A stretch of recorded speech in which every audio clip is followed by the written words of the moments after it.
Assalamualaikum warahmatullahi. Bismillahirrahmanirrahim. Alhamdulillahirabbil alamin. Nahmaduhu wa nasta'inuhu wa nastaghfiruh.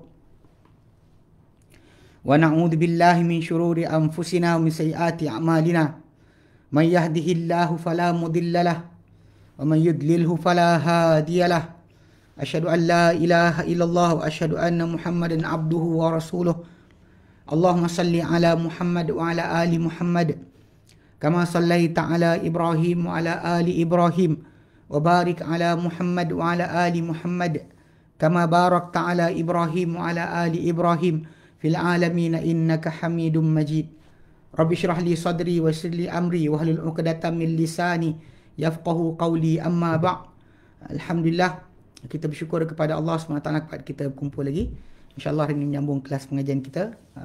Ialah untuk kebetulan selagi bagi PKP, Allah Ta'ala menjadikan makin lapang dan makin mudah untuk kita. Dan Alhamdulillah pada beberapa hari ini, tak tengok ada berapa.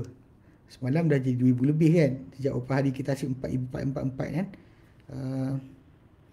Yang terbaru. Oh, naik 3 lebih balik. Okey. Ala kuliah, jadi kita ada Allah Ta'ala angkat daripada kita wabak dan bala ni. Sekarang yang banyak menguji manusia, terkeluarlah segala warna sebenar setiap orang. Siapa yang memang kita kata macam Umar bin Khattab radhiyallahu anhu, dia kata bila nak kenal orang, orang kata kenal orang, dia kata kau dah musafir dengan dia ke? Sebab bila kita musafir dengan manusia, terkeluarlah perangai dia yang sebenar. Penting diri sendiri ke tidak dan sebagainya, semua akan jadi. Macam tu juga bila kita ada musibah. Ada musibah, ada kacau bilau, ada ujian berlaku, ada kat situ kita kenal manusia ni perangai sebenar dia macam mana. Ala kulli hal, semua Ta'ala pelihara kita dan jaga kita sepanjang waktu ini dan juga pada masa akan datang. Dan kita insyaAllah pada tajuk kita lagi, masih lagi sempena PKP, kita tumpukan kepada asas tauhid atau pencetusan pemula bagi tauhid dalam Al-Quran Karim. Mana Al-Quran Karim bawa kita pada tauhid. Yang kita mula itu dengan siri pertama kita ambil dalam surah Al-Fatihah, siri kedua dan surah Al-Baqarah, ketiga dan surah Al-Baqarah juga. Cuma kita ambil ayat yang lain. Cuma hari itu yang kita ambil adalah berkenaan dengan tajuk kelayakan Allah Ta'ala sebagai apa? Sebagai yang apa? Tuhan yang hanya dia layak disembah.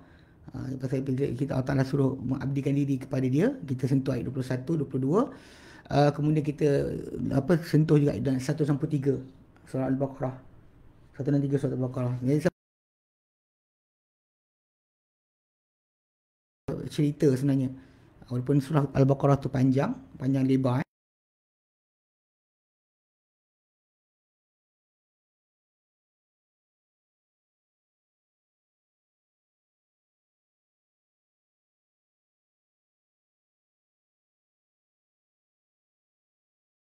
Masuk kepada khilafah pertama yang diberi pada manusia yang gagal.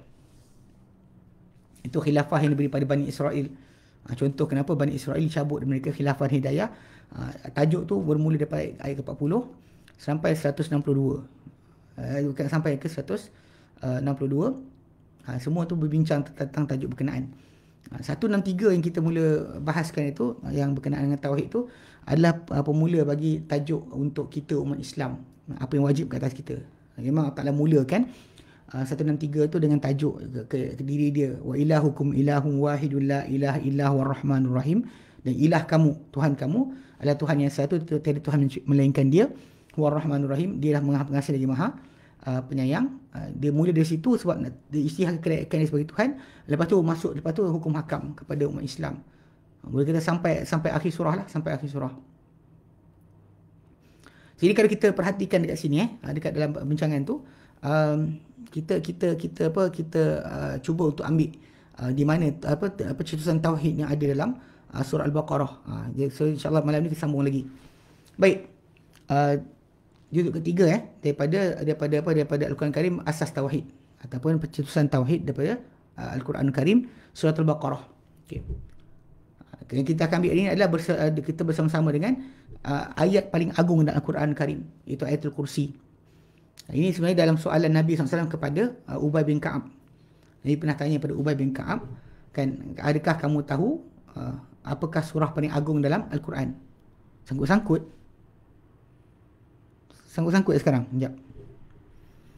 Silap lah pula, tak tahu apa jadi. Ni kadang pelik-pelik ni, macam-macam benda. Is it?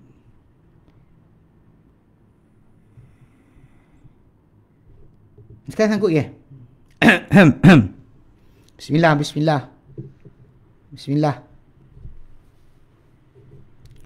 Tiga 4 hari tak tahu kenapa belah area rumah kami macam ni sikit. Dia jadi macam apa? Macam tahu. Sangkut lagi? Dah saya try tak? Okey dah. Okey, jadi kita sambung kan. Jadi maksud dia bila sebut tentang ni, kita akan ambil sekarang ni berkenaan dengan surah Al-Baqarah ayat 255 Dia surah Al-Baqarah ayat 255 ni, itu ayatul kursi. Ia adalah ayat paling agung dalam Al-Quran Karim. Ayat paling agung dalam Al-Quran Karim. Mana memang Nabi pernah tanya pada Ubay bin Ka'ab. Nabi kata kepada Ubay bin Ka'ab, okey. Nabi kata kepada Ubay bin Ka'ab, adakah engkau tahu apakah ayat paling agung dalam Quran Karim? Adakah engkau tahu ayat paling agung dalam Quran Karim? Maka Ubay bin Ka'ab kata, kan, Allahu la ilaha illa huwal hayyul qayyum. Allah, kan, dia baca ayat mukadimah lah, potongan awal daripada ayatul kursi. So, jadi bila dia baca ayat tu, Nabi tepuk dada dia. Liyan haka yahnika al-ilma ya abal munzir. Mudah untuk engkau ilmu, wahai Abul Munzir. So, Nabi puji dia. Memang tidak ada ayat paling agung dalam Quran berbanding ayatul kursi. Sebab dia sebenarnya ayat yang menceritakan kepada kita sifat-sifat Allah Subhanahu Wa Taala. Okey, tak ada lebih besar daripada ayat ni. Jadi nak fahamkan, jadi sekarang ni bincang ayatul kursi lah. Ayatul kursi, bagaimana ia antara ayat yang menceritakan kepada kita asas tauhid juga. Okey. Adakah kita tanya adakah kita pernah tanya diri kita, siapakah yang melaksanakan penggerakan atau perjalanan seluruh alam semesta ini yang sebesar di sekeliling kita? Okey, pasal kita perhatikan balik sekeliling kita ni bukan kita je yang ada. Kita lah. Kemudian alam semesta, planet kita tinggal, ada bulan, ada matahari, ada planet ini, planet itu sebagainya, kan. Ada apa-apa yang mana kita kata sistem solar kita dalam kita punya sistem galaksi kita, Milky Way atau Bima Sakti. Bima Sakti kita dekat alam semesta lagi. Semua benda ni dengan betul dan tepat dan perjalanan ni, siapa yang menggerakkan? Tak pernah kita fikir penggerakan tadi. So, kalau kita jalankan apa saja yang dijalankan, kan, kalau dibuat kereta di tengah highway pun dengan pergerakan yang ni, memang akan berlaku kepincangan dan boleh berlanggar. Boleh berlaku pelanggaran. Macam mana pun orang tu mahir bawa kereta, bawa kenderaan, pasti akan berlaku kadang-kadang kemalangan. Nak ceritakan kepada apa yang boleh terjadi. Tapi masalahnya, bintang di langit dengan semua yang ada, kan, bahkan sebanyak macam mana banyak pasir di lautan, dan banyaknya, dan kita kata kita punya planet ataupun bumi kita tinggal ni hanyalah sebiji daripada planet yang berjuta-juta bilion-bilion yang ada di angkasa lepas. Matahari pun satu biji bintang daripada apa yang di atas kepala kita. Banyak lagi bintang besar. Jadi maksudnya, tak pernahkah kita tanya diri kita, siapakah yang melakukan pentadbiran dan menjadikan pergerakan seluruh alam semesta yang besar dia sekeliling kita? Okey. Adakah kita pernah tanya siapakah yang mentadbir? Contohnya anggota tubuh badan pada semua kehidupan yang hidup. So, badan kita, kan, jantung kita berdegup, paru-paru kita kembang dan kempis, darah kita mengalir, sel badan kita tumbuh dan mati. Kan kita kata benda tersebut bergerak dengan sendiri. Dengan aturan daripada Yang Maha Bijaksana, mesti ada yang pentadbir. Tidak ada mungkin menjadi benda berkenaan dengan tanpa pentadbiran. So, sistem diri kita ni dan semua pada haiwan, pada tumbuhan, semua tu dengan ketentuan yang tepat. Jadi siapa yang menggerakkan akan semua tersebut? Semua anggota berkenaan. Adakah kita tanya siapakah yang memberikan kepada bumi dengan makanan? makanan semenjak berjuta tahun dengan tanpa berhenti. Constantly, dia constant kan, macam kita sebut dalam ayat 20, ayat 22 kan, apa, allazi ja'alakumul arda firasha, ya Allah Taala menjadikan untuk kamu bumi sebagai hamparan, was samaa binaa, langit sebagai binaan, wa anzala minas samaa'i ma'an, turunkan dari langit air, fa akhraja bihi minas samarati rizqan lakum, Allah Taala keluarkan daripada bumi apa yang jadi rezeki untuk kamu, buah-buahan sebagai rezeki untuk kamu. Maksudnya semua benda tu Allah Taala sebut pada kita tentang menjadikan bumi ini sebagai hamparan, langit sebagai binaan, air hujan turun, tumbuhan tumbuh, hasilkan buah-buahan. Ini sustain nyawa kita. Sampai sekarang kita berjaya hidup sebab ada penyokong kepada kehidupan kita yang tak ada buat untuk kita semenjak daripada jutaan tahun yang lalu. Ini kena faham. Dan bila kita kata jutaan tahun, ini adalah kerana fosil-fosil yang temui terbukti memang tumbuhan dan haiwan telah ada sejak dahulu lagi. Sejak jutaan tahun. Kan? Macam mana boleh tanpa berhenti? Tanpa berhenti. Penghasilan tumbuhan, penghasilan makanan, penghasilan binatang, penghasilan tak pernah berhenti. Okay, siapa sebenarnya yang memberi kepada bumi akan makanan sampai boleh tak ada berhenti langsung? Dan adakah kita tanya, siapakah yang melaksanakan penjagaan kita ketika kita tidur? Tidur kan, kalau kita tidur sepatutnya sistem kita macam kita off kan benda. Tapi tak, badan kita terus bergerak. Sistem badan kita masih berjalan, pernafasan kita, kalau kita ada luka kita dibaiki, semua sekali akan dibuat ketika kita tidur. Adakah kita tanya juga, siapakah yang melaksanakan akan imbangan yang amat teliti pada unsur-unsur yang diperlukan oleh manusia, unsur alam ni, oksigen banyak mana, air banyak mana. Kita sentiasa rasakan diri kita boleh dapat apa saja kita nak, ambil kita nak. Tak. Sebenarnya apa yang kita dapat tadi dengan imbangan yang betul. Lebih imbangan masalah. Oksigen kita ada, imbangan juga. Allah jadikan oksigen pada bumi kita ni, pada alam semesta alam bumi kita tinggal ni, udara yang kita hirup ni, 20% je oksigen. Dia kan 100% oksigen. 30% saja. Tak diberi pada kita oksigen 100%. Kenapa? Sebab tu kita kata jadi macam imbangan, ada imbangan. Kerana kita biarkan oksigen memenuhi semua tempat, buka fuse lampu je meletup satu rumah. Kalau oksigen, pure oksigen kan. Betul, kita pergi dekat hospital, diorang letakkan dekat kawasan tempat oksigen tu, diletakkan arah amaran berkenaan dengan api, kebakaran atau letupan. Ini semua ni anda nak fahamkan kadar tu dengan betul dan tepat. Dia ada imbangan yang betul dan tepat ya. Yang diperlukan oleh manusia. Okey, udara ke, air ke, besi ke dan sebagainya, semua kita perlukan, tapi dengan yang cukup. Wa ukhra yahtaj, yang selain itu yang diperlukan oleh tumbuhan pun perlukan juga. Seperti oksigen, karbon dioksida kan. Adakah kita bertanya siapakah yang juga selain dari itu, sebab pergi semua sekali benda di sekeliling kita juga yang kita tanyakan kepada siapa kita hadapkan kepadanya dengan doa. Kita minta padanya pertolongan. So kita tahu hidup kita ni diatur. So kepada siapa kita merayu untuk perubahan? Dan sekarang kita kena COVID-19 dengan keadaan yang berlaku, atau kita dapat pemimpin yang sesat, atau pemimpin yang jahat, atau pemimpin yang sekian, atau dapat anak ke isteri sebagainya. Macam baru ni ada seorang hamba Allah, dia actually lama diminta pada saya penyelesaian hidup dia pasal salah seorang anak dia rebel dan lari keluar negara, tak nak balik. Dan bila anak dia tak nak balik dan almost murtad, dia minta pada saya tolong. Saya kata tak tahu nak tolong macam mana. Saya cuma kata dengan dia doa lah kan. Pasal dua asal-asalnya anak dia 3 orang, tiga duduk luar negara tak nak balik. Tapi lepas dia doa, Allah tak jadikan 2 balik. Lepas tu bila dah 2 balik tu, dia masih concern yang seorang tu. Lepas tu jumpa saya, dia kata Allah Ta'ala dah makbulkan 2. Allah Ta'ala tinggalkan 1 je lagi, saya kata. Jadi kalau saya kata jangan putus asa, mintalah. Bila akan jadi kita tahu. Nak jadi cerita, 2-3 hari lepas dia telefon saya, dia kata anak dia yang dulu sibuk duduk negara, duduk kat Eropah, tak nak balik sebagainya, tiba-tiba satu hari telefon.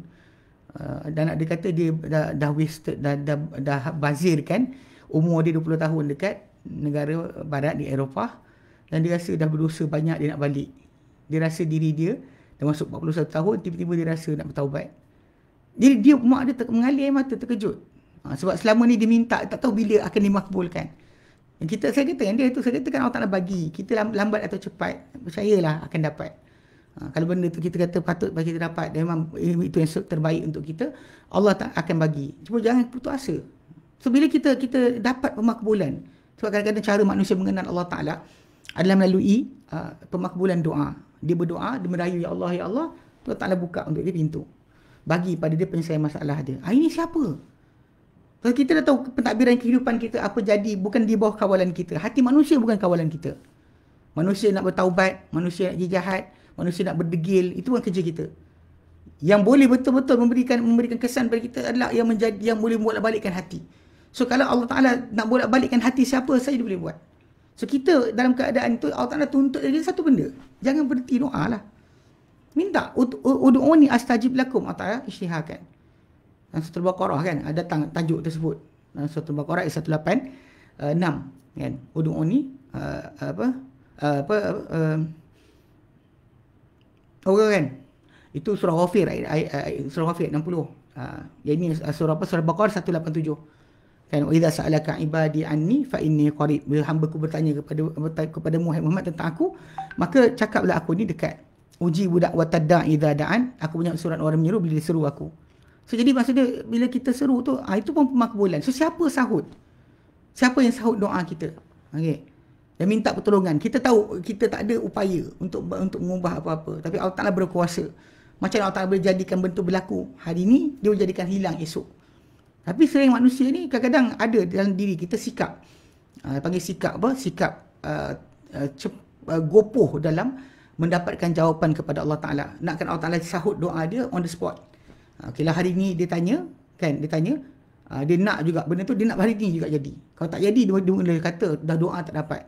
So secara asasnya ini benda-benda yang kita sering berlaku pada masyarakat, yang kadang-kadang itulah punca doa tu makin tertolak di sisi Allah Subhanahu Wa Taala.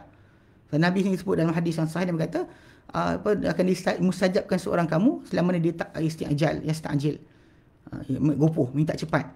Betul, para sahabat kata minta cepat tu macam ni Rasulullah. Rasulullah kata orang tu berkata aku telah doa namun tak dimakbulkan. Dia cakap macam tu je terus gagal. Semua doa dia telah rejected. Sebab dia tak reti nak beradab dengan Allah Subhanahu Wa Taala. So, sebab itu bila kita bincang tajuk ni kena faham. Banyak sudut Allah Ta'ala buka pada kita untuk kita perhatikan dan lihat tentang kedudukan dia sebagai ilah, sebagai Tuhan yang mentadbir dan mengurus alam ini, diri kita dan semua sekali. Dan sepatutnya dengan itu akan bawa kita kepada tauhid.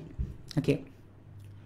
Dia kata soalan-soalan yang banyak dan nikmat-nikmat yang tak terhitung. Nikmat-nikmat yang tak terhitung dan tak terbilang. Okey. Dia sebenarnya soalan yang sangat banyak, kan? Nikmat-nikmat yang tak terhitung dan tak terbilang. Tapi dijawab. Okey, yang dijawab oleh ayat-ayat mengenai kekuasaan Allah Taala yang Maha hidup dan yang Maha berterusan mentadbir. So Allah Taala jawab sebenarnya, nak bagi pada kita ruang untuk kita tahu di manakah duduknya semua soalan-soalan ini tadi, tentang pentadbiran pengurusan alam ni, tentang doa kita, tentang masalah perubahan keadaan kita, tentang masalah siapa yang mengaturkan kita. Semua Allah Taala beri jawapan. Allah Taala nyatakan dalam ayat satu ayat, iaitu ayat 255 suratul Baqarah. Allah Taala nyatakan, A'udzu billahi minasyaitonir rajim. Allahu la ilaha illa huwal hayyul qayyum. La ta'khudhuhu sinatun wa la naum. Lahu ma fis samawati wa ma fil ard. Man dhal ladzi yashfa'u 'indahu illa bi idnihi. Ya'lamu ma baina aydihim wa ma khalfahum. ولا يحيطون بشيء من علمه إلا بما شاء وسع كرسيه السماوات والأرض ولا يؤوده حفظهما وهو العلي العظيم. Allah la ilaha illahu, Allah tiada ilah kecuali dia. Al-Hayyu, yang hidup, yakni yang mana pada dirinya ke semua pengertian kehidupan yang sempurna. Sebab ni dalam nama Allah Ta'ala kita belajar Asmaul Husna, antara nama yang merangkumi pengertian yang lain. Bila kita kata nak sebut macam terpuji, Allah Ta'ala terpuji pada sifat adilnya, terpuji pada sifat rahmatnya, terpuji pada sifat belasnya, terpuji pada sifat balasannya atau hukumannya. So jadi semua sudut tu terpuji. Tapi semua kalau kita kata antara nama yang paling menyeluruh, paling menyeluruh akan mengandungi pengertian nama-nama yang lain adalah Al-Hayy, yang Maha hidup. Macam mana layak dengan yang ada makna pengertian hidup yang layak, yang sempurna dengan Allah Subhanahu Wa Taala, dengan keagungan Allah Subhanahu Wa Taala. Ini sebenarnya kena faham nama Al-Hayy. Tapi pasal Allah Taala yang Maha Hidup, sebab tu Nabi SAW bila baginda wafat, Abu Bakar Siddiq radhiyallahu anhu telah berkata kepada orang ramai, kan, bila mana Umar bin Khattab angkat pedang dan dia kata, siapa-siapa yang kata Rasulullah telah wafat, aku pancung kepala dia. Ketika itu Abu Bakar datang, Abu Bakar tenang ke orang ramai. Mula Abu Bakar kata pada Umar, tu duduk. Umar kata duduk. Dia kata duduk, tak duduk dia pun diam. Itu Abu Bakar pun terus bercakap. Abu Bakar kata, man kana ya'budu Muhammadan fa inna Muhammadan qad mat. Siapa-siapa yang sembah Muhammad, Muhammad telah pun mati.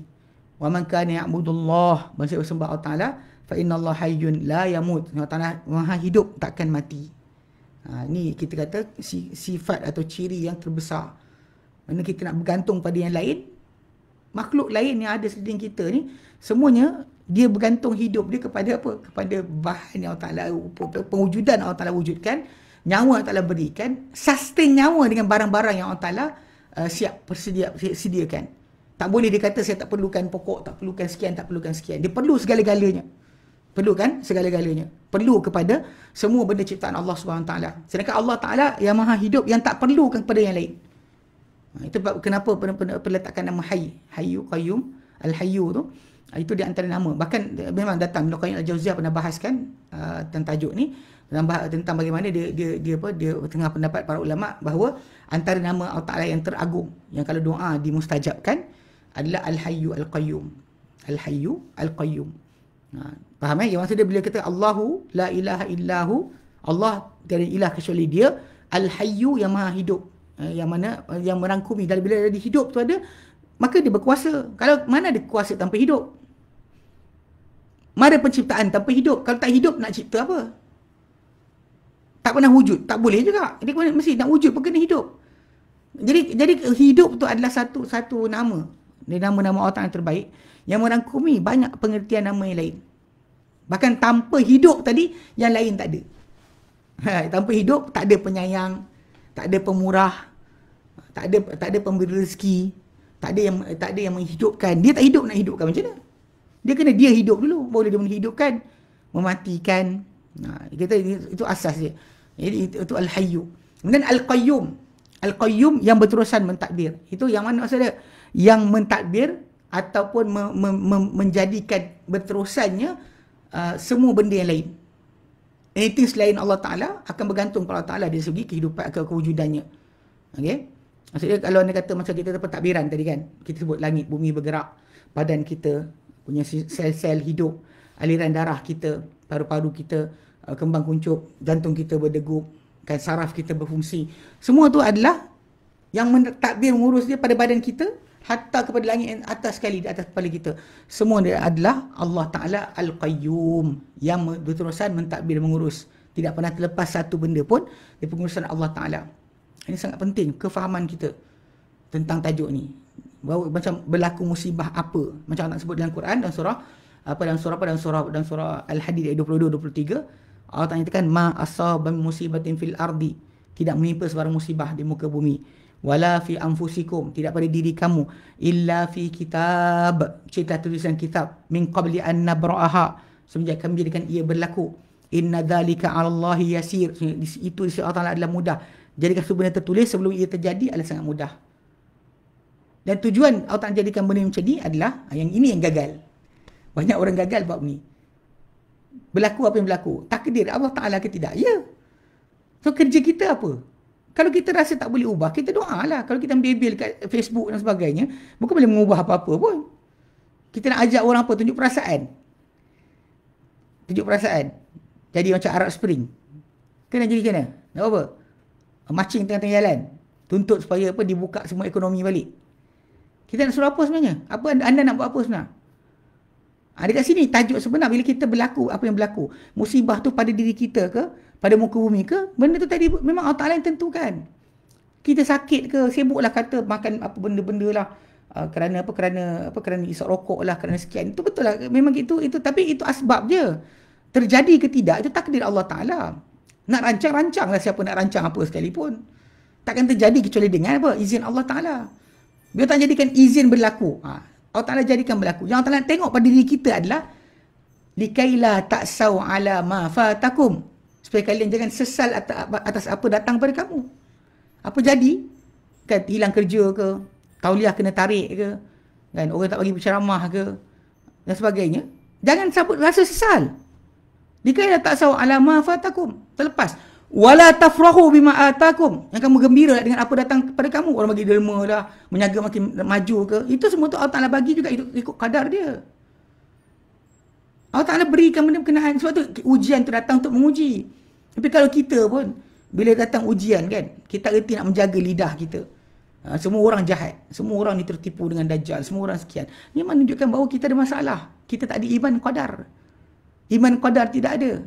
Sebab tu kita lihat ini bukan sikap yang berlaku kepada apa? Kepada para ulama salafus salih. Para sahabat Nabi tak bekerja macam tu. Dia tak suka dengan zaman Yazid bin Muawiyah ke, tak ada diorang datang kulu-kili mencanang, tak suka dengan perbuatan Yazid bin Muawiyah. Tak pernah pun diorang datang merayau, pergi jumpa, buat roadshow, tak ada pun. Itu nak ceritakan maksudnya ini tak ada fahaman salaf sedemikian. Tak ada perangai macam tu sebab kita ada iman dengan qadar, iman tadi yang menjadikan kita faham pentadbiran yang melaksanakan pengurusan naik dan turunnya, keadilan, orang yang adil, orang yang zalim, naik turun, siapa naik. Semua tu adalah aturan Allah Subhanahu Wa Taala. Jadi sebab tu kita kena ada iman yang betul dekat situ, barulah kita boleh apa? Hidup tenang. Tak ada runsing, tak ada salahkan siapa, tak ada boleh jadi apa-apa kita pun tunding jari. Ini lewat ulama sekarang ni semua menyembunyi kebenaran. Ini semua ni di antara perangai yang paling tak senonoh. Paling menunjukkan tak beriman dengan qadar. Benda berlaku. Imam Ahmad bin Hanbal ketika dipenjarakan, tak ada pun dia marah, dia bagi cerca ataupun caci pemerintah ataupun dia kutuk kawan-kawan dia, tak ada. Cuma kawan-kawan dia ajak dia untuk apa? Ajak dia untuk apa? Mengakui, cakap dia benda bohong supaya boleh lepas daripada penjara. Jadi tajuk dia masalah akidah. Bukan masalah tajuk khilaf fiqah. Tak ada tajuk akidah supaya dia mengatakan Quran makhluk. Dia tak cakap Quran makhluk. Tapi dia tak pula kata pada apa? Pada orang ramai ni semua ni korang ni adalah penyokong ataupun balaci kepada pemerintah. Nakkan jawatan. Dia tak cakap sepatah pun macam tu. Ini nak fahamkan sikit keadaan sebenar. So bila qayyum yang mentadbir urusan kita, yang menjalankan segala benda yang bergerak di muka bumi ni atau di langit atau pada diri kita, semua dengan pentadbiran Allah Subhanahu Wa Taala. Al-Qaimu ala kulli syai'. Yang dia ni adalah yang mengurus mentadbir ke atas semua benda. La ta'khuduhu sinatun. Tidak datang pada dia, tak mengambilnya akan sinah, ini nuas, rasa mengantuk. Wala naum, tidak juga ketiduran. Ya. Okey, kemudian lahu ma fis samawati ma fil ard. Miliknya apa seluruh langit, semua dan di langit dan juga di bumi adalah milik dia. So bila dia buat apa-apa kepada benda-benda milik dia, itu adalah hak dia mutlak. Di sini bila Allah Taala isytiharkan sedemikian bahawa milik ni lagi apa seluruh langit dan juga di bumi, dituntut daripada kita untuk apa? Untuk kita bersetuju dengan apa sahaja peraturan yang kehendak dia jadikan kepada kita. Sebab dia adalah Tuhan, pemilik segala-galanya. Dia nak buat apa? Dia nak perintahkan apa? Bagi syariat apa? Itu kerja kita adalah patuh sami'na wa ata'na. Bukan kita persoalkan. Sebab tu Allah Ta'ala sebutkan berkenaan dengan lahu ma fis samawati ma fil ard. Miliknya apa seluruh langit dan juga bumi. Okay? Kemudian man dzalladzi yashfa'u 'indahu illa bi'idnih. Tak ada siapa yang beri syafaat di sisinya kecuali dengan izinnya sahaja. Maksudnya tak ada siapa yang menjadikan jambatan, berjambatankan orang lain sesiapa untuk mendapat syafaat di sisi Allah Taala kecuali dengan izin Allah Taala. Malaikat tak boleh beri syafaat, pertolongan, para anbiya tak boleh bagi, hatta Nabi Muhammad SAW sendiri pun tak boleh berikan sebarang syafaat kepada siapa-siapa baginda suka. Ini benda yang kadang-kadang kita dengar cerita-cerita geng-geng sufi bila dia buat ajaran sesat. Ajaran sesat, dia orang kata boleh minta dengan syekh ni, syekh ini, syekh itu, syekh sekian. Sampai ada di kalangan ahli tarikat ni, dia sering bila buat zikir, dia akan suruh hadiah pada guru diorang. Alasan dia adalah kalau guru tu nanti dapat banyak sangat pahala, di sisi Allah Ta'ala dia akan tinggi darjat. Dia tinggi darjat, dia boleh ambil siapa saja. Dia akan datang, mari sini. Macam tu. So apa? Sebab dapat darjat tinggi. Kerana anak murid asyik bagi pahala kat dia. Anak murid asyik bagi pahala kat dia, maka dia boleh bagi pelepasan bagi siapa saja dia nak. Ini fahaman yang salah. So Allah Ta'ala kata, man dzalladzi yashfa'u 'indahu illa bi'idnih. Tak ada siapa boleh beri syafaat sisinya kecuali dengan izinnya. Tak ada siapa syafaat sebab di hadapan Ta'ala kecuali izin Allah Ta'ala saja. Tak ada siapa bertutur kecuali izin Allah Ta'ala saja. Itu kena ingat. Kadang-kadang banyak orang salah faham. Dia ingat kononnya macam orang tu baik sangat Allah Ta'ala boleh tolong dia. Ini masalah pertama yang sering berlaku. Okay? Menyebabkan syirik dan sebagainya kerana ini. Okay? Dia kata, jadi tak ada siapa tak ada siapa yang boleh mendapatkan berjambatankan sesiapa untuk mendapat syafaat si Allah Ta'ala kecuali izin Allah Ta'ala. Okay? Ya'lamu ma baina aydihim wa ma khalfahum. Dia tahu apa yang di hadapan mereka dan apa yang di belakang mereka. Mana dia meliputi ilmu dia dengan semua makhluk-makhluk yang ada. Dahulu dan juga kini dan akan datang. Dahulu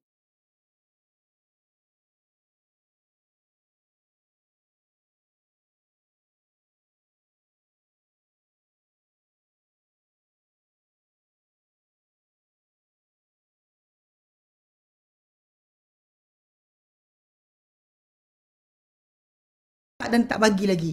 Dah hampir setahun dah umat Islam kita merayu kat televisyen, kita buat kat sekian kita buat. Ni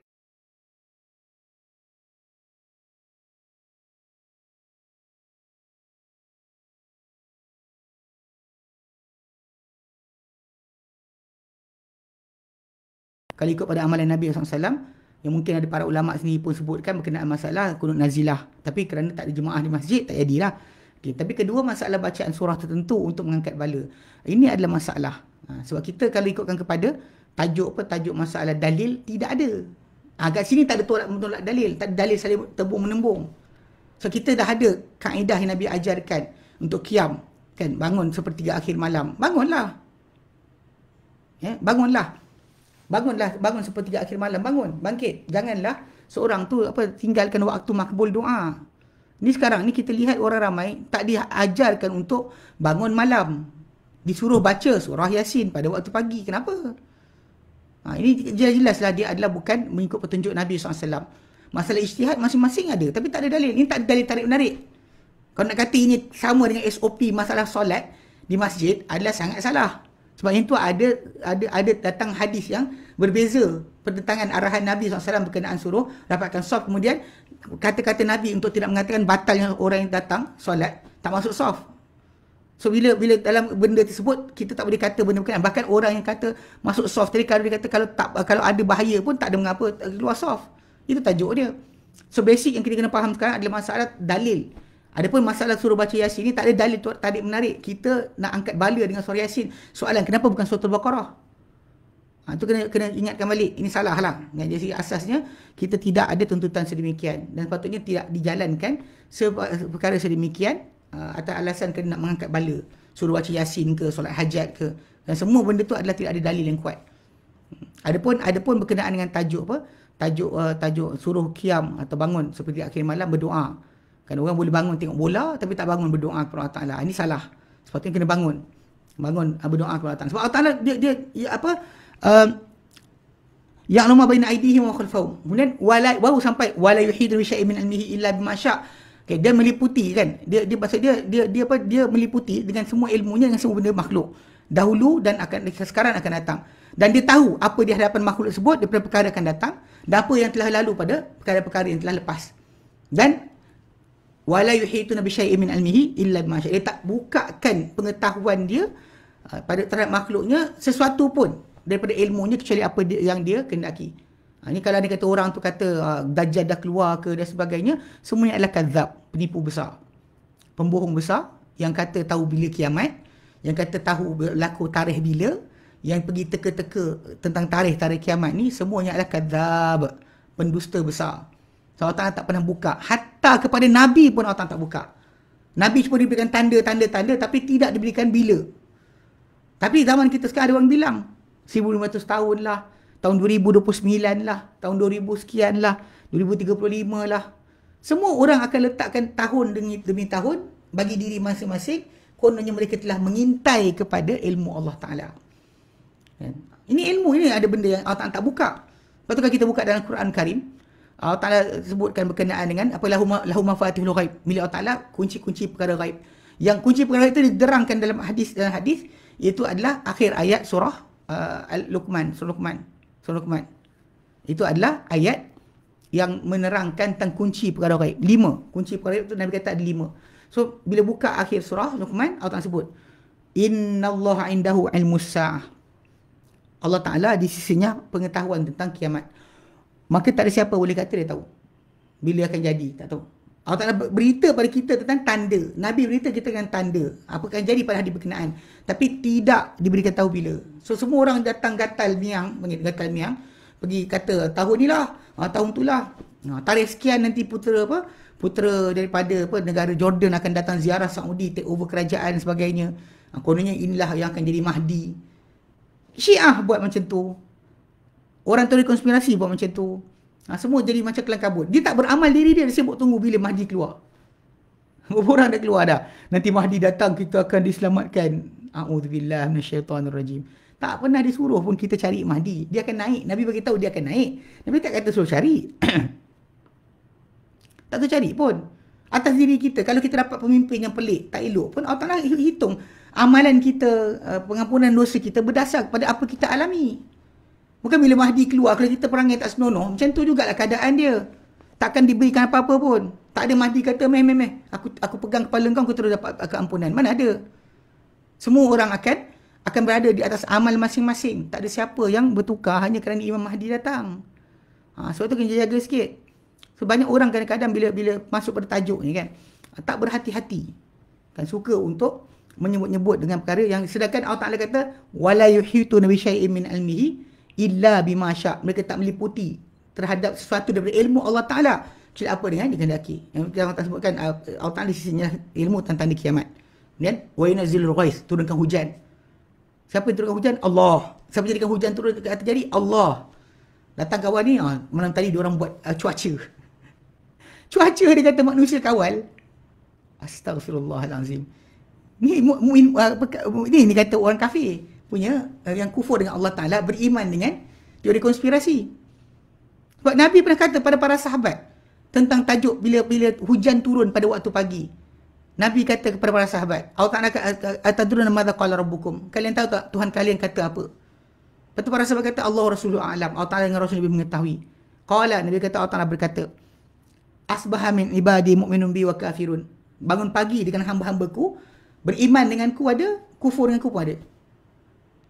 Jadi fa'amman qala, ada pun orang yang berkata mutirna bi fadlillah wa rahmatihi. Siapa yang kata kita dihujankan dengan sebab rahmat Allah Ta'ala kelebihannya, fadzalika mu'minun bi wa kafirun bil kawakib. Itulah orang yang beriman dengan aku, kufur dengan kawakib.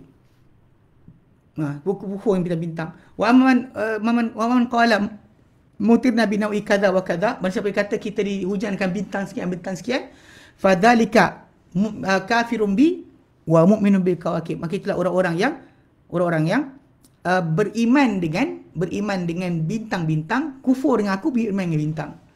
Jadi kawan tu kata dia, ini sikit. Allah Ta'ala turunkan hujan, dia kata wa yunazzilul ghais. Kemudian wa ya'lamu fil arham, dia tahu pada dalam rahim. Baik ke buruk ke dan sebagainya, budak ni jadi apa kan, apa akan jadi. Walaupun zaman sekarang orang kata boleh tahu jantina kan, pakai scanner kan. Anak saudara saya kena, dia beli dah baju anak dia beli dah. Doktor kata lelaki. Semua doktor kata lelaki. Tiba-tiba lahir perempuan. Dia beli baju kan, baju dia warna biru semua. Dia ingatkan lelaki, tiba-tiba dia perempuan di kepala. Jadi nak faham ke benda tu, Allah Ta'ala je tahu. Kita boleh cakap lah, kita boleh teka. Okay. Kemudian wa ma tadri nafsum madza taksibu ghada. Tak tahu satu nyawa apa dapat esok hari. Esok dapat apa kita tak tahu. Takkan dapat tahu apa jadi esok hari. Yang orang pergi teka bulan sekian jadi sekian. Awak siapa? Awak Tuhan ke? Allah Ta'ala kata tidak tahu satu nyawa apa dapat esok hari. Datang kumpulan yang syaitan kan, yang ikut syaitan. Dia pergi ikut amal apa pasal benda ni, telahan ni daripada ahli-ahli sihir. Nostradamus punya fahaman. Ada tukang telik daripada Perancis dan sebagainya kan, Nostradamus. Dia konon cakap tahun sekian jadi sekian, tahun sekian. So orang follow. Ini ikutan syaitan panggil. Ajaran sesat syaitan, kita follow. Kenapa? Pasal benda macam ni kan, kita apa jadi esok? Kenapa pergi? Kira. Ini akan jadi COVID akan jadi sampai 7 tahun. Awak tahu ke apa benda Allah aturkan untuk awak pada hari esok? Kita tak tahu. Dan kita hidup diri kita dengan cara sunnah Nabi SAW, ikut apa arahan Allah Ta'ala dan tunggu kebaikan kat situ. Kemudian ketiga, yang terakhir, yang kelima, wama tadri nafsu bi ayyi ardin tamut. Tak tahu senyawa apa benda yang di bumi mana dia akan mati. Ini adalah tajuk tauhid. Tak boleh. Sebab tu Allah Ta'ala nyatakan, wala yuhituna bi syai'in min ilmihi illa bima sya'. Dan tidak mereka meliputi terhadap ilmu Allah Ta'ala sesuatu pun kecuali apa Allah Ta'ala bukakan. Dan Allah Ta'ala buka pada kita ilmu bukan dengan kasyaf, bukan dengan mata hati ulama, bukan hati sekian, tapi dibuka pada kita dengan wahyu daripada Nabi SAW, sama ada Quran atau sunnah baginda SAW. Kadang-kadang kita tengok macam Umar bin Khattab bila ditanya kepada Hudzaifah bin Yaman, tanya kepada Hudzaifah bin Yaman, dia tahu Hudzaifah ceritakan macam mana fitnah akan berlaku pada umat Islam. Fitnah akan berlaku dan dia akan dipecahkan, pintu akan dipecahkan.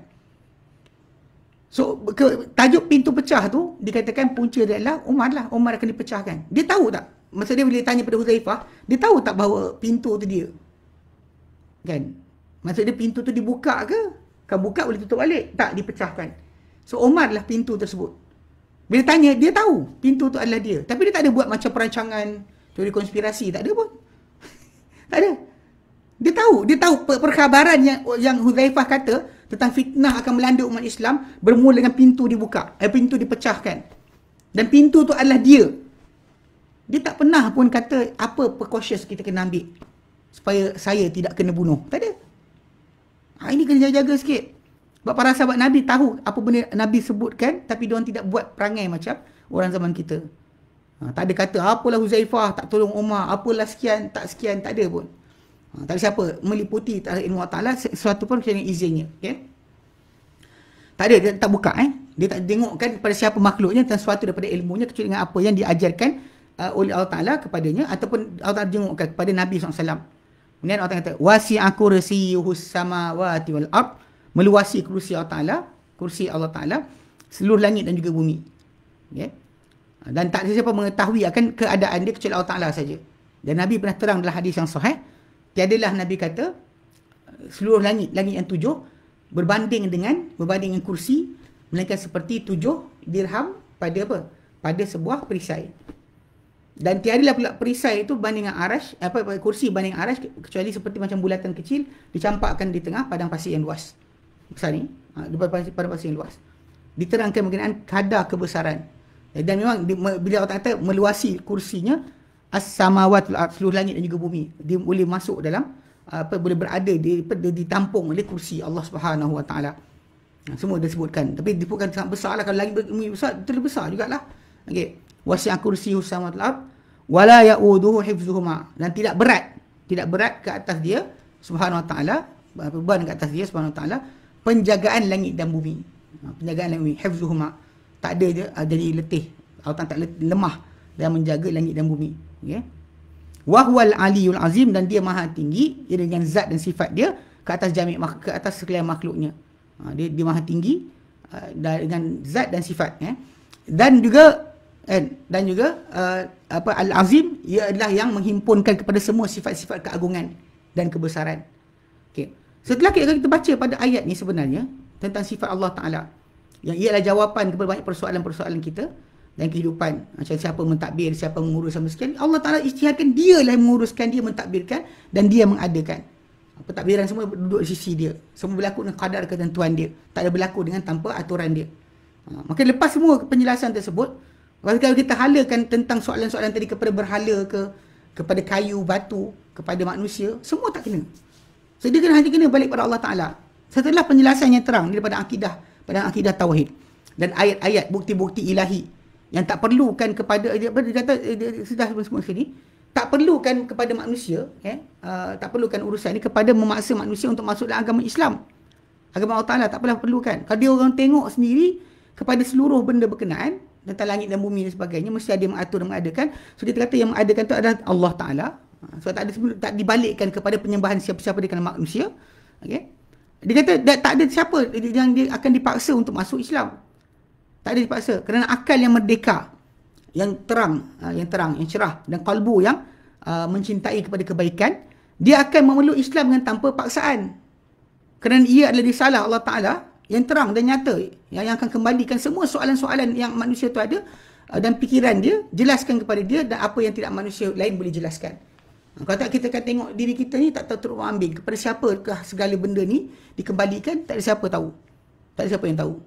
Semua datanglah, keluarlah pokok ni lah, kayu ni lah, wali ni lah dan sebagainya, tapi sebenarnya hanya Allah Ta'ala saja.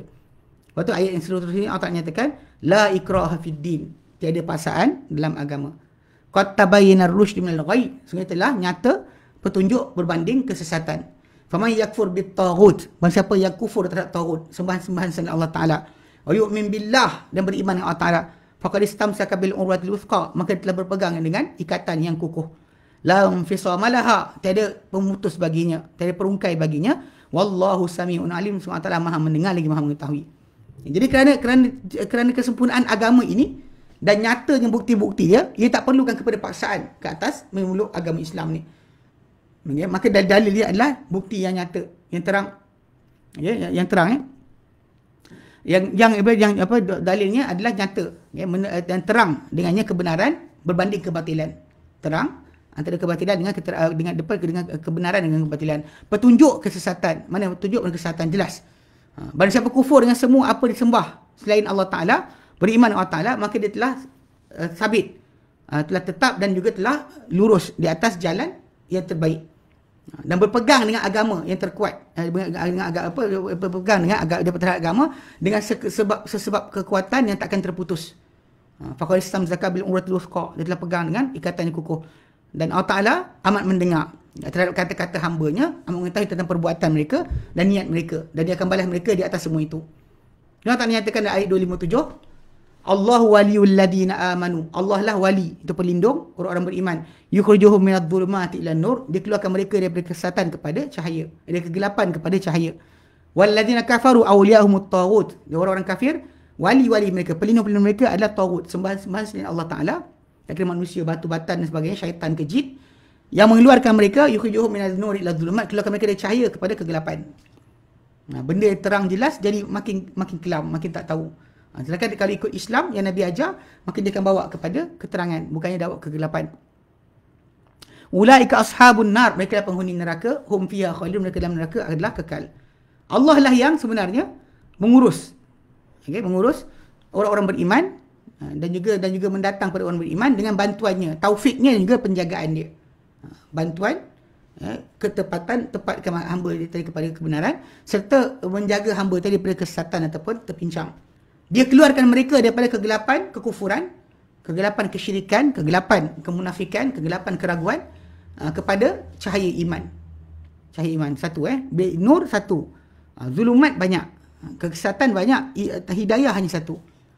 Walladzina kafaru, sedangkan orang kafir pula, pembantu mereka, wali-wali mereka adalah sekutu-sekutu atau benda-benda yang setara yang mereka sembah selain daripada Allah Subhanahu wa Ta'ala. Yang benda-benda tersebut akan keluarkan mereka daripada cahaya kepada iman, daripada kegelapan kekufuran.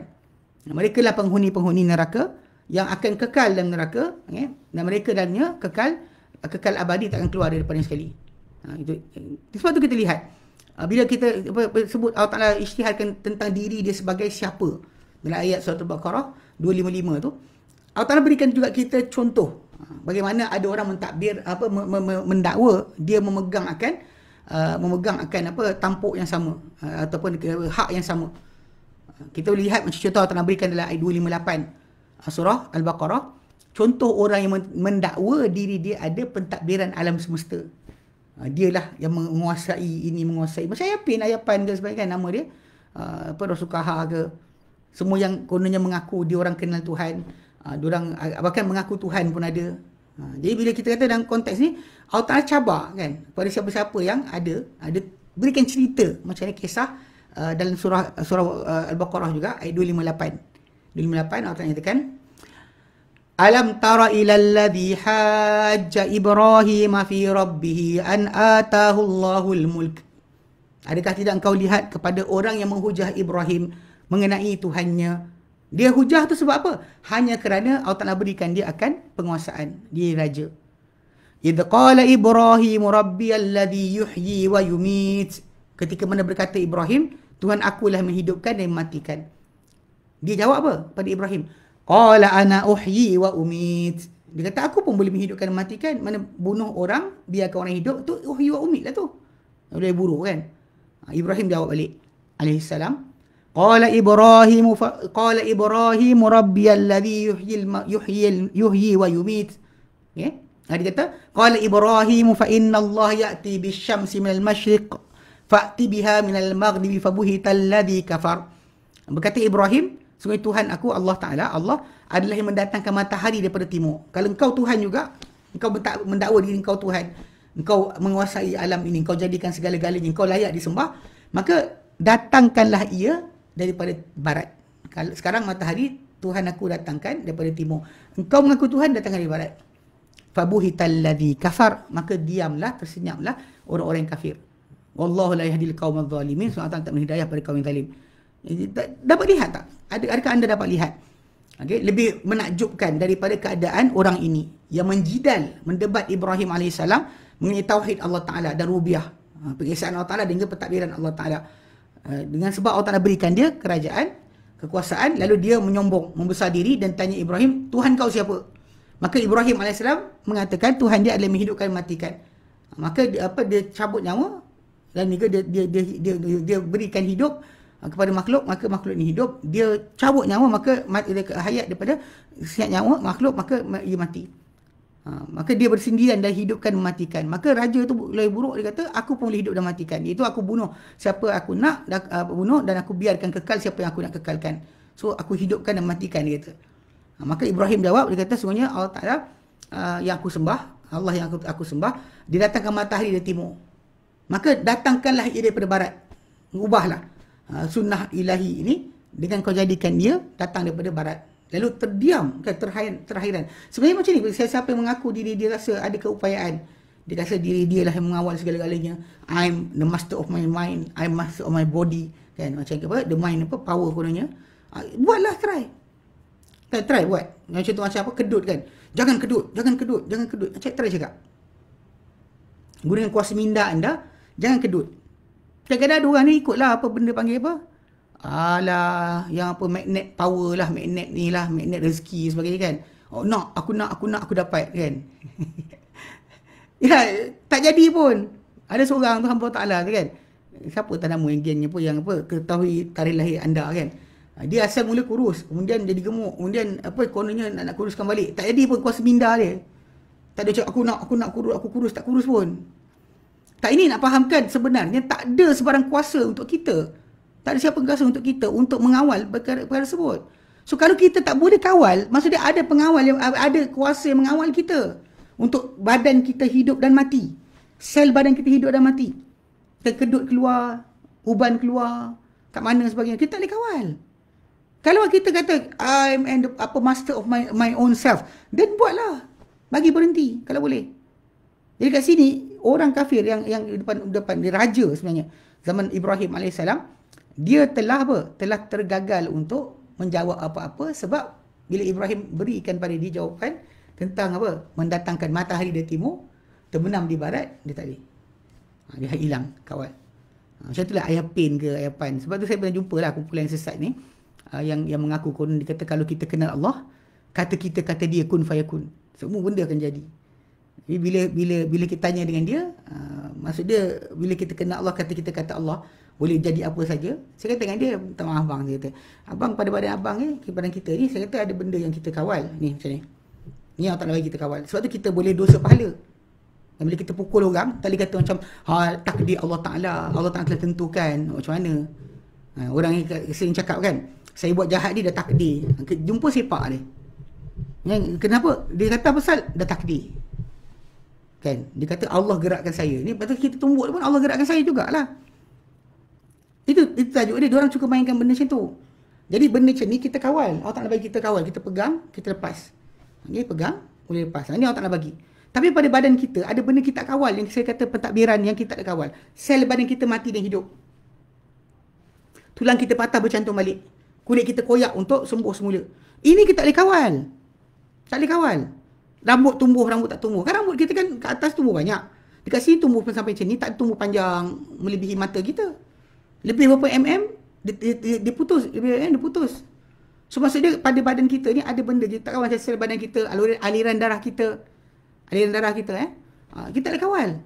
Pertumbuhan sel, kematian sel, kita tak ada kawal. Jadi dengan sebab itu, bila kita tak ada kawal kan, kita kat sini masalah dia, bila kita tak ada kawal, saya kata dengan dia, bila abang kata kun fayakun, abang kata boleh, dia kata pasti, dia kata boleh. Saya kata boleh tak abang stopkan misai panjang, misai bulu ketiak, bagi stop, kedut hilang, kun fayakun, bagi hilang, buatlah. Dia diam, dia tak jawab. Sebab benda ni memang kita kata pada basic asal, kalau orang tu kata Allah yang dimaksudkan, yang dia kata dikenal, pentadbirkan alam, dia Allah tak pernah bagi authority pada kita untuk buat apa-apa. Sebab tu para anbiya bila diminta oleh kaum masing-masing untuk buat datangkan mukjizat ke, jadikan langit roboh ke, dia kata aku hanya manusia. Aku hanya manusia diutuskan, aku tak boleh buat benda tu. Tapi kumpulan lain yang mengaku konon dia ni utusan Tuhan dan sebagainya, wakil Tuhan, semua cakap besar kan. Cuba test dengan benda ni. Bab lain yang test lah, bakar tangan dekat api yang buat. Diorang akan buat. Akan ambil pisau kerat lidah, diorang akan buat. Tapi yang diorang tak boleh buat adalah berhentikan pada badan mereka, kuku tumbuh, rambut bulu ketiak panjang, bulu hidung keluar, stop. Kun fayakun, kedut hilang. Mana boleh buat, kita tak boleh buat. Ini sebenarnya kat situ, setiap manusia yang berfikir tentang diri dia, dia tengok dia hidup, dia kena sedar bahawa dia bukan mentadbir diri sendiri. Allah yang mentadbir akan kehidupan dia. Namun kita Allah Ta'ala beri pada dia peluang, ada pilihan, ada option yang dia boleh A atau B. Allah Ta'ala bagi dia kebebasan. Dalam kebebasan dia tadi, Allah Ta'ala tahu, benda tu tertulis dah. Allah Ta'ala tahu dia akan buat apa. Tapi Allah Ta'ala biarkan dia pilih, buat memang dengan tanggungjawab dia sendiri. Takdir Allah Ta'ala tentang dalam apa terjadi pada kita, itu kita tak maksa kita buat apa. Itu ilmu yang dah siap-siap Allah Ta'ala ada. Daripada mula kejadian sampai akhir kejadian Allah Ta'ala tahu. Cuma yang ketika mana dalam konteks ni kita disuruh untuk lawan, mujahadah diri, elakkan ikut nafsu, supaya kita dapat menang dengan diri kita sekarang lah. Kita yang hiraukan apa dalam kitab, apa dalam kitab tu kita tak boleh ubahkan pun, apa dalam tu kita tak tahu pun, tak dibuka. Yang ke atas kita adalah sibukkan diri kita dengan asbab. Sakit, cari ubat. Bukan sakit, datang kedih kan. Lapar, carilah makanan. Dahaga, carilah minuman. Kalau bangang, belajarlah. Kau rasa bangang kan? Rasa macam bangangnya kan? Belajarlah. Datanglah kelas. Bukannya tujuan kita diberikan pada kita ujian, tidur dah, saya bangang. Macam tu. Kalau rasa bangang, pergi belajar. Rasa bodoh, belajar. Bukan hidup diam. Sebab tu memang dia panggil itu yang dekat situ, bahkan struggle kita perubahan daripada keadaan tak reti kepada reti. Belajar untuk sekian, tak tahu, belajar untuk tahu. Itulah dia akan dikira di sisi Allah Ta'ala sebagai apa? Sebagai ibadat. Usaha kita untuk mendapatkan qadar yang bertentangan, qadar satu lagi jawapan macam Umar bin Khattab anhu. Kan ketika mana dia ni ada cerita kelakar. Umar kata, kan, aku lari kepada qadar Allah Ta'ala. Qadar sakit kepada qadar sihat. Pilih air. Cuma pilih air. Ya ke? Baguslah. Dia beritahu orang. Okey. Boleh? Duduk. Faham tak? Dia kata Abu Bakar bin Jarrah cakap pada Umar, kau lari qadar ke wahai Umar? Umar jawab, dia tak cakap. Umar kata aku lari qadar Allah kepada qadar Allah Ta'ala. Lari dari qadar Allah Ta'ala kepada qadar Allah Ta'ala juga tahu. Mana kita ada qadar sihat, qadar sakit, Nabi yang suruh. Tiba-tiba boleh kata perbuatan meninggalkan, mengambil kuarantin ataupun buat kuarantin ataupun buat isolation diri ni adalah bertentangan dengan sunnah Nabi SAW. Gila ke?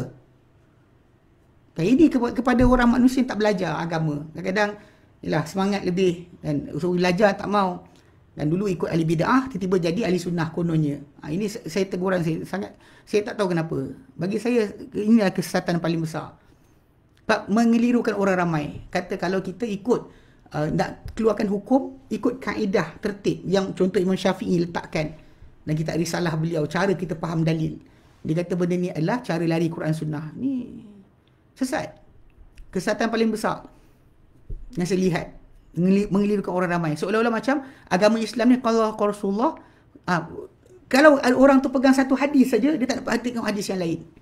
Macam hadis berkenaan dengan tajuk. Contoh, bila air untuk mandi, hanya kerana air keluar, air mandi. Kalau orang tu nak pegang hadis tu, dia tak tengok hadis lain. Mana boleh dia beramal macam tu? Itu yang berlaku pada satu masa dahulu sebelum datang Imam Syafi'i rahimahullah. Sebelum dia gabungkan di antara tajuk tersebut. Dia gabungkan orang yang sebut ahli madrasah ahli hadis, yang dia apa hadis dia hafal itu dia pegang. Kebetulan pula mereka tinggal berjauhan, hadis yang dia dengar tak dengar hadis orang lain. Satu lagi pihak yang tak ada hadis langsung atau kurang hadis buat pemikiran dengan cara sendiri. So Imam Syafi'i rahimahullah dia kumpulkan kedua pihak tadi. Kumpulkan apa yang di sini daripada dalil, kumpulkan di sini masalah cara penggabungan dalil-dalil tersebut. Dan berakhir dengan kita lah usul fiqh. Peliknya orang kita ada tak tahu usul fiqh, dia tak tahu. Usul fiqh ni adalah merosakkan Quran Sunnah apa kan. Ini sesat. Tak ada kesesatan lebih besar banding itu. Anda tak suka dengan orang ke silakan. Nak jadi apa? Ahli teori konspirasi silakan. Tapi jangan sekali-kali merosakkan Islam dengan fahaman anda yang sesat.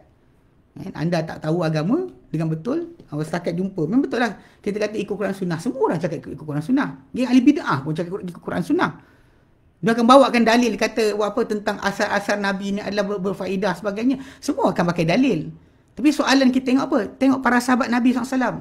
Tengok para tabi'in selepas mereka. Apa mereka belajar daripada satu pihak. Sebab tu Nabi puji kurun tersebut. Bukan pakai kepala kita je. Sebab tu para ulama' di dalam zaman tersebut telah bentuk untuk kita cara memahami dalil. Pelik kan? Kalau gantung kata pada saya teruk sangat cakap orang sesat. Baik cakap sesat sekarang. Jangan disesatkan orang ramai lagi. Okey? Baik. Wallahu a'lam. Okey, jap tengok balik soalan. Nanti insya-Allah kita masuk kalau minggu depan ada, kalau selagi tak tukar tajuk kita ada pakai masuk dalam surah Al-Imran. Al-Imran pula berkenaan dengan tanda-tanda atau pencetusan permulaan bagi tauhid dalam surah Al-Imran pula. Okey. Tengok soalan soalan korang. Kerana soalan tak ada kaitan pun ada. Sangkut-sangkut. Okey, dah okey. Sekejap. Tadi je sangkut dah okey. Sekarang dah okey. Dah sangkut. Tak sangkut dah. Okey. Kadang bukan apa. Komputer tidur. Kita kejutkan balik dia tak ni. Okey.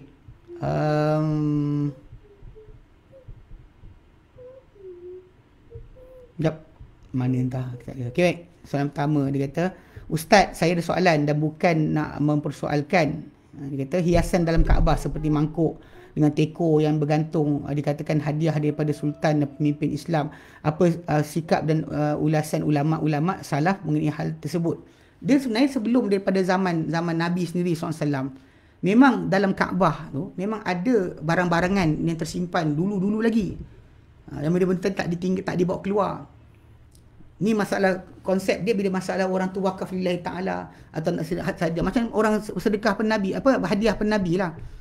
Yang kita kata macam orang yang kat Museum Tok Kapi yang dekat dekat Turki tu. Yang kata ada jubah Nabi lah, capal Nabi lah. Semua tu adalah barang yang sebenarnya dihadiah kepada Nabi selepas Nabi wafat. So orang ramai tak tahu nak buat apa, pergi buka satu peti letak dalam tu. So kerajaan Osmaniyah datang lepas tu buat satu rel kereta api, ambil barang tadi bawa balik ke Turki. Yang barang tu Nabi tak pernah pakai pun. Barang-barang berkenaan Nabi tak pernah pakai pun. Ustaz Fasan ada buat penjelasan panjang lebar tentang bilik Nabi SAW, apa ada dalam tu. Jadi barang tersebut dibawa ke Turki. Orang ingatkan Nabi pernah pakai, Nabi tak pernah pakai. Adapun yang Nabi pernah pakai atau bulu Nabi, janggut Nabi sebagai rambut Nabi, para sahabat yang ada simpan, diorang bawa mati barang-barang tersebut. Diorang memang wasiatkan ditanam bersama mereka. So barang tu tak ada turun-temurun. Orang ni pegang, tak ada. Semua dah hilang. Diorang bawa mati. Sebab tu yang kita kata. Jadi macam kes yang sama dalam Kaabah tadi.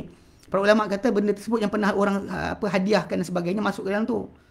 Tapi benda berkenaan tidak dipakai pun. Dekat Kaabah saya nampak ada lampu lah, ada sekian dan sebagainya.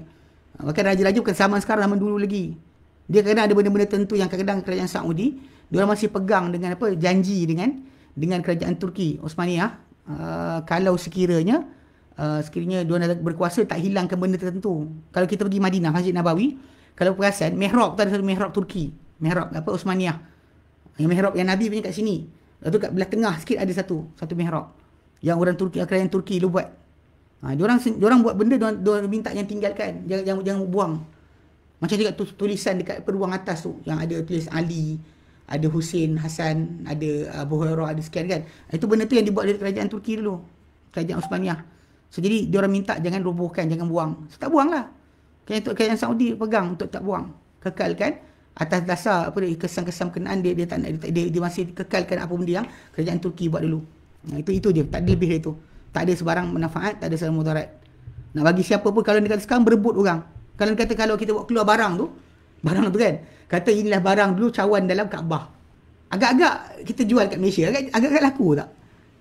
Beratus orang akan beli tu tak? Itu nak cerita orang akan berebut nak beli. Pecahkan cawan tu, ambil seorang serepih pun tak apa. Pasal pernah duduk dalam Kaabah. Jadi untuk mengelakkan barang tersebut menjadi bahan-bahan pujaan, maka diorang tak beri pada siapa lah, dikekal keadaan tu. Jika tidak, jika dibiarkan bawa keluar, agak-agak apa jadi? Itu sebab kenapa dibiarkan sedemikian, tidak diambil bawa keluar. Okey. Safar Utai, tak, tu dia jawab tadi. Kemudian Miang, okey, bila kita kaji sejarah, kita dapat, dia kata, tahu siapa, kenapa, bagaimana orang buat jahat kepada orang Islam. Jadi dengan pengetahuan ni boleh kita ada sikap skeptikal dari golongan tertentu. Memang kalau dalam konteks agama, contohnya, okey, dalam konteks masalah macam orang Yahudi Nasrani, sampai sekarang Allah Taala masih lagi kekalkan firman-Nya dalam Quran, walan tarda ankal yahud walan nasara hatta tattabi'a millatahum. Takkan redha Yahudi atau Nasrani, okey, apa dia kata terhadap engkau sehingga kau ikut agama mereka. Dan ini yang berlaku sekarang bila perangai umat Islam jadi macam Yahudi Nasrani. Dia tak nak ikut wahyu, dia ikut pendapat-pendapat diri mereka sendiri. Dia ikut orang ni, ikut teori konspirasi. Kalau kita tanya kepala teori konspirasi ni semua Kristian. Daripada tafsiran Bible. Yang sibuk nak cari ni sekian-sekian antichrist siapa. Dalam Islam para sahabat tak cari pun. Perasan tak? Lepas tu saya pernah sebut, saya kata pada orang yang sibuk cari kan, saya kata, sahabat Nabi lupa ke? Entah tak ingat. Para sahabat Nabi lupa ke? Sampaikan entah pun cari. Umar bin Khattab 10 tahun pegang kawat jawatan. Walaupun ada orang tu kata, Ustaz, tapi Umar telah sumpah bahawa Ibn Sayyad adalah Dajjal. Saya ulang balik, saya kata, Ibn Sayyad, Umar pernah sumpah. Nabi diam. So, satu dalil tu terus jadi hukum. Kita ada tempoh lepas tu. Kalau lepas daripada cakap tu, Nabi wafat, Umar mati. Okey, kita untuk cerita. Tapi problem dia, lepas tempoh berkenaan, Nabi masih hidup. Dan Nabi tak sibuk dengan tajuk tu. Kemudian kedua yang berlaku adalah Umar bin Khattab radhiyallahu anhu, dia walaupun dia sumpah, lepas tu dia pegang jawatan selama 10 tahun. Mula 13 Hijrah sampai 23 Hijrah. 23 Hijrah dia mati, dibunuh kan. 10 tahun tu dia sibuk lawan dengan Parsi dan Rom. Dia tak cari Dajjal. Pun. Sebab tu kenapa bila Umar tak cari, Khulafa' Rashidin tak cari, Tabi'in tak cari, Tabi'in tak cari. Yang awak cari kenapa? Kenapa awak cari? Imam Syafi'i tak cari. Awak cari kenapa? Nak kata awak lagi pandai dari Imam Syafi'i rahimahullah. Kononnya awak ikut Quran Sunnah. Imam Syafi'i tak pandai. Imam Syafi'i lah yang sibuk berkenaan dengan banding-bandingkan hukum ni. Saya tak perlukan kepada bandingan hukum. Saya ikut Quran dan Sunnah. Awak siapa? Ini benda yang saya perhatikan banyak orang, dia tak faham. Sebab tu bila kita kata tak ikut manhaj salaf. Sebab kalau anda kata benda tu patut difahami, macam kes maulid. Geng-geng ni kan anti maulid. Maulid Nabi ke, buat baca tahlil ke, tak setuju. Sebab apa? Para sahabat tak buat. Kata ikut dalil macam bunyi macam ada. Lepas tu tengok sahabat Nabi buat tak? Kalau sahabat Nabi tak buat, maksudnya benda tak jadi sebagai ajaran. Bukan benda tersebut sebagai motor hidup kita. Sebab tu kita tak perlu cari. Adapun skeptikal dengan orang yang pernah sesat. Memang Nabi SAW sendiri pun SAW kan pernah satu masa dia dimusuhi oleh contoh macam Amr bin As, Khalid bin Walid. Amr bin As pernah cakap dalam hadis yang sahih. Dan dia kata apa? Dia kata dia menangis, nak mati dia menangis. Dia menangis. Menangis teruk. So anak dia pun pujuk dia. Dia kata, kan bukankah Nabi janji kau sekian. Dia kata betul. Dia kata tapi dia kata aku ni, dia kata melintasi 3 fasa, dia kata. Satu peringkat, dia kata pernah sekali aku tak ada siapa lah aku benci berbanding Muhammad sallallahu alaihi wasallam. Aku tak ada benci melainkan dia. Sampai kan aku harap akulah yang bunuh dia. Dia kata kalau aku mati ketika itu pasti aku masuk neraka. Kemudian Allah Ta'ala campak dalam hati aku iman. Tak ada siapa paling aku muliakan, aku hormati banding dia. Sampaikan aku tak sanggup nak pandang muka dia pun aku tak sanggup. Kata Amr bin As. Dia kata sampai pandang muka dia pun aku tak sanggup. Kalau kau tanya aku sekarang rupa Nabi macam mana, aku tak reti nak cerita pada kau macam mana. Bayangkan, punya dia hormat pada Nabi, tenung muka Nabi pun tidak. Sampaikan dia kata kalau kau tanya aku sekarang muka Nabi macam mana, aku tak boleh nak bayang pada kau. Tak nak cerita pada kau muka dia macam mana. Nak ceritakan betapa dia menundukkan kepala dia, hormat dengan Nabi. Kemudian dia kata kita pegang, kita diberikan Allah Ta'ala buka kepada kita kekuasaan, kita buat kerja, ada baik ada buruk. Dan aku tak tahu keadaan aku macam mana. Pasal dia kata kalau ikut fasa tadi, fasa kedua tu kalau dia mati, insya-Allah dia harap masuk syurga. Jadi lepas dia pegang jawatan, dia rasa macam tu. So kalau ikutkan Amr bin As, dia pernah musuh Nabi. Kita tak boleh elakkan benda-bendaan. Tapi bila dia masuk Islam, dia bertaubat sebagainya, betul lah.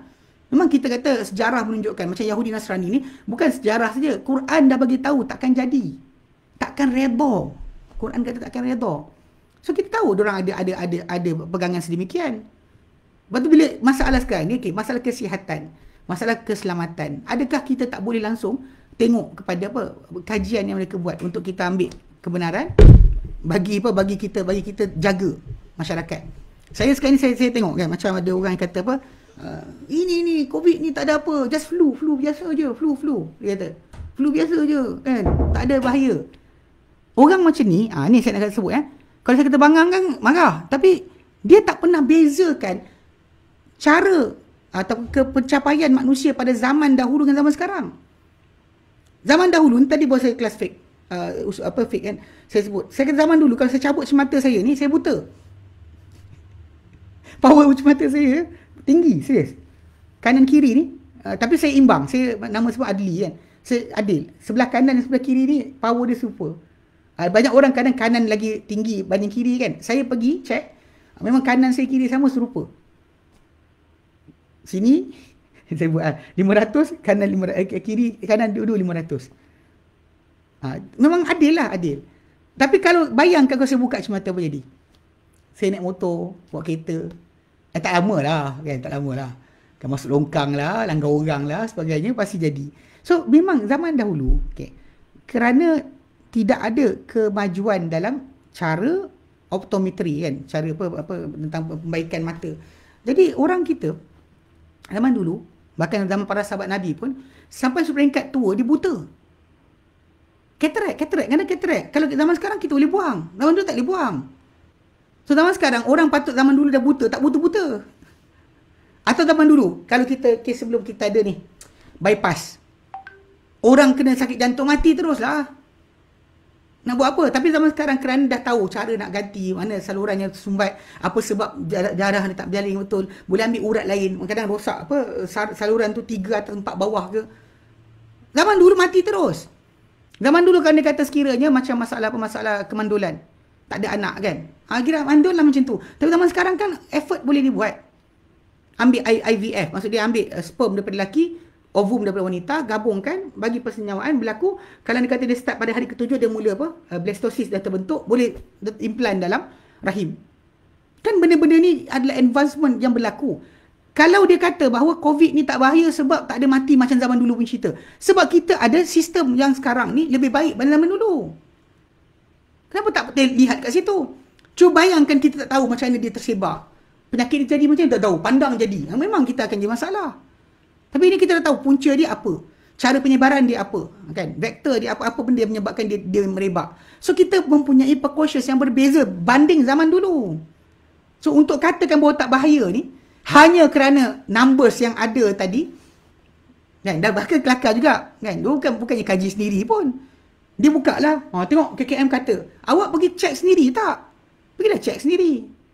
Dan baru kita bincang. Sekarang numbers yang diberi pada kita, diambil daripada sumber yang sama. Kerana separuh tu ambil sumber internet. Doktor ni kata sekian, doktor ni kata sekian, orang kata sekian. Yang dia baru ni, saya bagi apa? Dr. Roland. Dia Sky Clinic. Dia ke klinik orang kaya. Dekat mana tak, Jalan Perak kan. Jadi klinik-klinik bayar mahal. Sekarang tak siapa boleh datang klinik, doktor-doktor dia pun jadi pressure. Dia pun sama juga jadi teori konspirasi. Jadi kita pelik kan, kepelikan berlaku. Awak jangan kata bahawa COVID tak bahaya sebab awak tak tahu ke zaman dulu macam mana cara, zaman sekarang macam cara. Itu kaedah dia. Allah jadikan kita ada kepandaian lebih sikit pada zaman dahulu dalam masalah prevention tu. Prevention untuk penyakit tersebar. Jangan kata tak bahaya. Jiran tempat saya mengajar, salah satu ahli jemaah kan, dia jaga bagi hari. Saya kenal dia tahu pasal dia masukkan bayaran pada saya lah kadang-kadang. Jadi bila dia kena bau ni COVID kan, seorang yang tak minum gula kan, minum air teh tak apa gula, kopi tanpa gula kan, badan dia pun fit kan, slim je. Sekali dia kena, mula tahan di rumah beberapa hari. Kemudian escalate. Dia punya pernafasan dia teruk, pergi ke hospital, Sungai Buloh. Dia duduk dalam masuk ICU. Lung dia, paru-paru dia rosak sebelah. Dia dah sembuh dah. Dah berjaya dikeluarkan, tapi apa dia punya paru-paru sebelah kiri dah rosak. Ambil masa 6 ke 8 bulan untuk recovery. Baru-baru ni Ahad dia bercakap ketika mana kita orang kelas. Dengan suara dia pun ustaz gitu. Dia bukan seorang yang ada penyakit lain pun. Tapi orang kita sekali benda ni dia kata ni tipu, ini hanya flu. Awak jahil ke? Soalan. Adakah anda jahil berkenaan dengan kaedah kita ada sekarang dengan zaman dulu? Itu beza dia. Sebab kita zaman kita ni kita ada prevention. Kita ada precautions yang banyak. Masalah cara perebakan dengan apa, tu nak kena buat apa. Zaman dulu mana ada sanitizer macam tu bersipah-sipah. Jadi jangan samakan ilmu yang awak ada, yang sikit tu, kononnya awak pandai semua. Ni kena jaga. Kata flu, ini flu saja. Flu saja. Dekat Sweden mati puluhan ribu. Lepas tu ada orang kata, biasalah ustaz. Biasalah dia mati puluhan ribu pasal musim sejuk. Musim sejuk memang flu biasa. Soalan, flu biasa tiap tahun dia mati puluh ribu ke? Puluhan ribu tiap tahun mati macam tu. Rakyat dia orang mati puluhan ribu tiap tahun macam tu. Apa ni? Kan ini masalah saya perhatikan pelik kan. Kita tahu ada musuh Islam buat perancangan. Tapi sampai lupakan Allah Ta'ala ni apa hal? Apa hal Ini kita jaga sikit. Berjaga-jaga je tapi untuk buat konspirasi tidak. Kita tahu Allah Ta'ala. Kalau berjaya pun musuh menguasai kita sebab Allah Ta'ala izinkan. Bukan sebab kerana ulama' tak buat kerja. Bukan sebab awak konon pandai seorang. Tak yang melampau. Law of attraction dan segala terbitan dari situ banyak meresapi dalam program motivasi. Memanglah. Law of attraction ni memang mengarut lah. Pasal dia kata kalau mind power dan sebagainya kan. Dan banyak geng-geng motivasi ni yang jual Ailio. Gunakan benda berkenaan untuk pengaruhi orang. Dia pengaruhi orang yang datang, audience lah. Audience tu konon dapat kesan, efek, konon berjaya untuk hidup dengan kaya dan sebagainya. Pelik jugalah. Saya ada seorang Allah Ta'ala. Saya marah juga lah pasal tegur. Saya kata, apa pasal ikut orang ni? Kan dia penipu. Dia tipu apa? Saya kata tipu sijil. Itu je kesalahan dia. Dia belajar. Sanggup belajar ilmu dengan penipu. Orang yang bohong sijil. Kalau saya terus terang, saya kata tak bawa sijil. Balik dari Yaman. Orang yang lain tu kan yang tak ada sijil. Yang kata ada sijil buat apa? Pelik kan? Jadi orang kita macam saya tak faham. Kenapa boleh nak ambil ilmu daripada penipu pembohong? Sebab apa? Sebab orang tu konon siapa ikut testimoni jadi kaya. Ni masalah lah. Pelik kan? Ya, kalau kita bangun pergi belajar lah. Kita tak belajar apa? Assalamualaikum Ustaz. Ada tak contoh hadis yang bertentangan dengan sains? Macam mana nak cari hadis bertentangan dengan sains? Mana hadis bertentangan dengan sains? Sains adalah penjelasan bagi alam semesta ataupun ilmu apa yang berlaku pada fenomena pada alam yang berlaku pada kita, persekitaran kita. Hadis Nabi pula adalah wahyu Allah Ta'ala. Dua-dua sumber Allah Ta'ala jadikan. Allah jadikan alam, jadikan kita. Allah turunkan wahyu. Mana boleh ada pertemuan? Kalau hadis dhaif, hadis palsu, ya. Hadis sahih tidak ada. Hadis sahih tidak ada. Tak ada pertemuan langsung. Sebab dua-dua tu daripada sumber yang sama. Kemustahilan, mustahil akan bertembung. Bahkan tak pernah ada pertemuan. Tak pernah ada pertemuan di antara hadis yang sahih, yang jelas pengertian dia dengan sains yang fakta, bukan teori. Sains ni dua, kadang-kadang ada fakta ada teori. Contoh macam Darwin punya evolusi, yang evolusi Darwin tu, itu adalah teori. Tak ada bukti. Dia cuma bayangan dia. Dia kata nak pergi Pulau Galapagos, tengok burung kat sana, burung pipit, paruh bermacam-macam rupa. Dia kata agaknya burung tu paruh dia macam ni, satu jenis. Tapi bila nak makan buah jadi panjang. Nak makan sekian jadi pendek. Nak makan sekian dia jadi sukati dia. Sukati abah dia panggil. Pasal dalam teori origin of species Darwin, dia jadikan pada bayangkan dulu yang zirafah tu adalah rusa biasa. Tapi asyik duk panjang-panjangkan tengkuk, nak panjat dapatkan pucuk yang tinggi, lalu dia jadi tinggi. Ini panggil bangang apa kan? Ni boleh berkata bangang lah. Saya percaya ni bangang gila. Ikan dalam air kan, bila tengok opportunity dekat daratan banyak lagi makanan. Duduk dalam air, makanan tak cukup atau dikejar oleh makhluk lain. So yang terancam, so ikan tu buat perubahan lalu keluar kaki naik ke darat. jadi biawak. Biawak pula pandang pokok, nampak, banyak lagi makanan atas pokok. Ubah diri, keluar sayap, jadi burung. Nambangang bagi. Ada pula macam tu kan. Sampai sekarang bersepah bertahun-tahun ni kita simpan beruk dekat dalam zoo. Tak seekor pun jadi orang. Itu tak ada. Tidak wujud sebarang hadis yang sahih, yang jelas, bertentangan dengan fakta saintifik. Bahkan fakta saintifik membenarkan akan apa yang diceritakan oleh hadis Nabi SAW. Bahkan fakta saintifik benarkan apa dalam hadis Nabi SAW. Ni contohnya ni macam, tak nampak tidak kalau saya tunjukkan. Dia contohnya ni. Kat mana letak? Banyak sangat makhluk kat dalam. Saya pun tak ingat. Sini kot.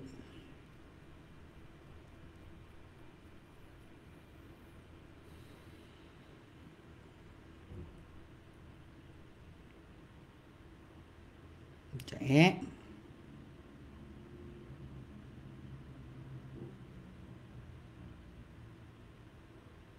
Okey. Nampak tak? Okey.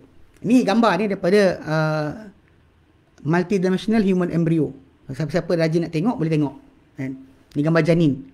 Ini pada hari ke-41. Hari 41. Okey. Carnegie stage nombor 17. Okey, dulu cerita dia ketika janin rupa macam ni kan. Dia ada rupa manusia tak? Saya besarkan sikit. Ada rupa manusia? Tak ada kot, kan? Okey. Contohnya tu kan. Ni tak ada kan? Rupa manusia. Okey. So, jadi ketika tempoh ini, okey, tak ada rupa manusia. Tapi kalau kita tengok, ni hari 44. Nampak? Tangan. Ada tangan dia. Kaki dia. Kepala dia. Maksudnya dia rupa manusia. Kalau kita tengok yang tadi kan. Yang tadi tak ada rupa manusia. Ini rupa manusia. Part 1. Ini part 1. Ini sekejap. Ini orang polis sekejap. Okay. Ini part 1. Yang ini 44. Ini 44. Baik. Kalau kita lihat dalam hadis Nabi. Nabi SAW pernah sebut dalam hadis Sahih Muslim. Daripada Hudzaifah bin Asid. Nabi SAW sebut. Idza marra bin nutfati, bila melintas pada nutfah, benih lelaki perempuan tu, fintan wa arba'un lailah, 42 malam.